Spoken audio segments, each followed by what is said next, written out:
What is up, everybody? Welcome to another episode of the AI Marketing Navigator. This is your daily compass in the ever-evolving world of AI marketing. Okay, so back at you today with a quick hit daily digest for the navigators out there.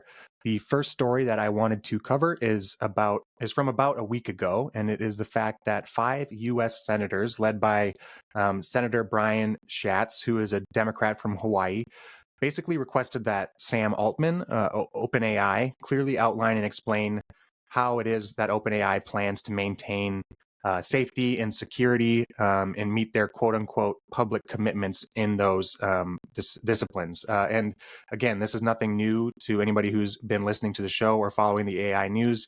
Security and government regulation are a huge debate and a huge controversial talking point for many legitimate reasons. The senators are obviously concerned about users being able to gain directions to like build a bioweapon or bombs or something like that, something as straightforward and threatening as that, but also using AI to enhance like cyber attacks and things of that nature.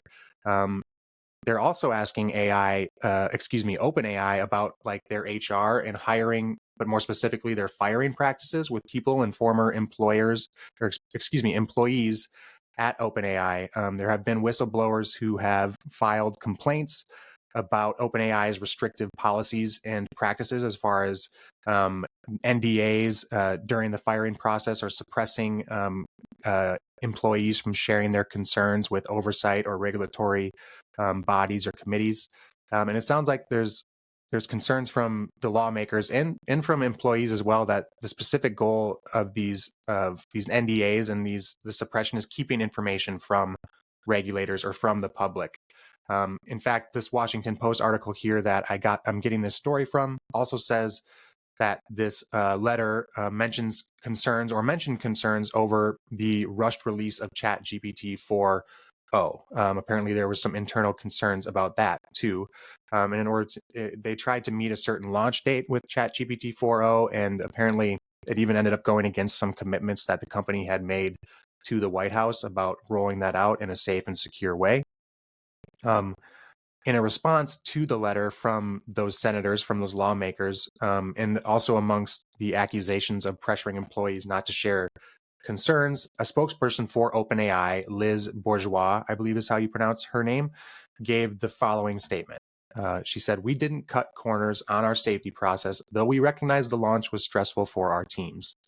She goes on to say, "Artificial intelligence is a transformative new technology, and we appreciate the importance it holds for us for the U.S. competitiveness and national security. We take our role in developing safe and secure AI very seriously and continue to work alongside policymakers to establish the appropriate safeguards going forward."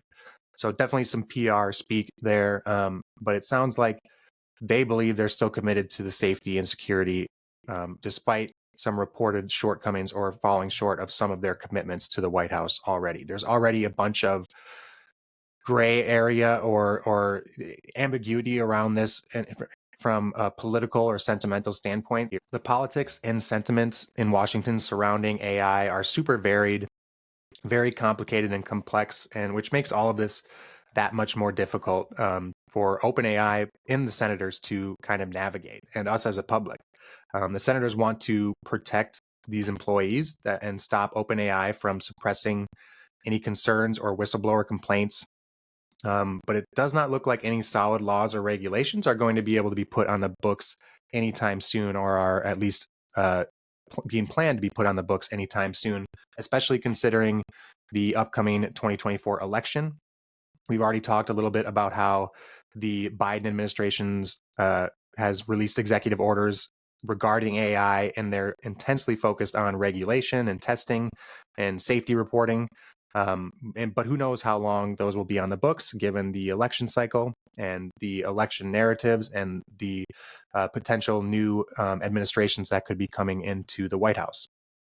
Other than that, right now, as the Washington Post article states, it's really just taking these AI companies at their word.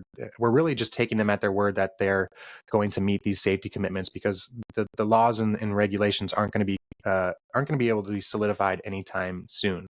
For instance, Sam Altman the CEO of OpenAI, said that they would dedicate 20% of their computing power to researching and studying safety about a year ago. And they created or launched something called the Super Alignment Team, whose job it was to specifically prevent existential risks or dangers posed by AI. And apparently that team has since been disbanded, according to the article here.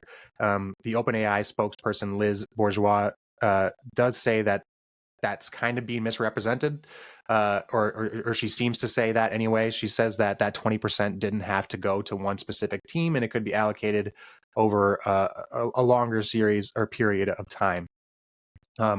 Some final requests made by the senators in this letter to OpenAI were asking them if they would allow for external investigators or external review or assessment of their models and their products, or if they would allow like early government adoption for deployment purposes and testing purposes.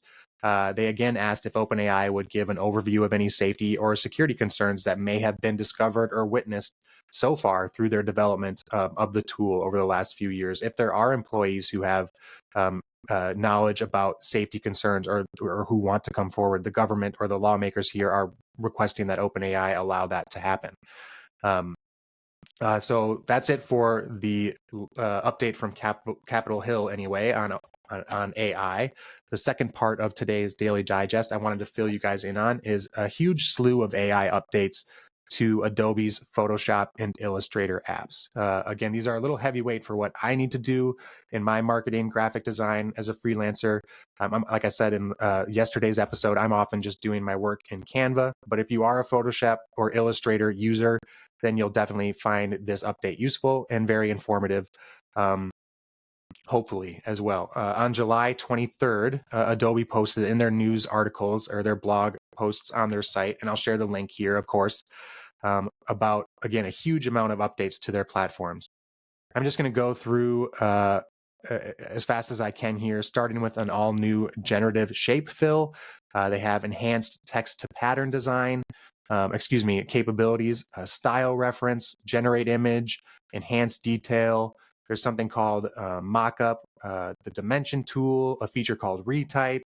The list goes on and on. There's enhanced selection capabilities, enhanced pan and zoom. There's a contextual taskbar, a selection brush tool, an adjustment brush. I think there's like 15 features or something that they describe in this post.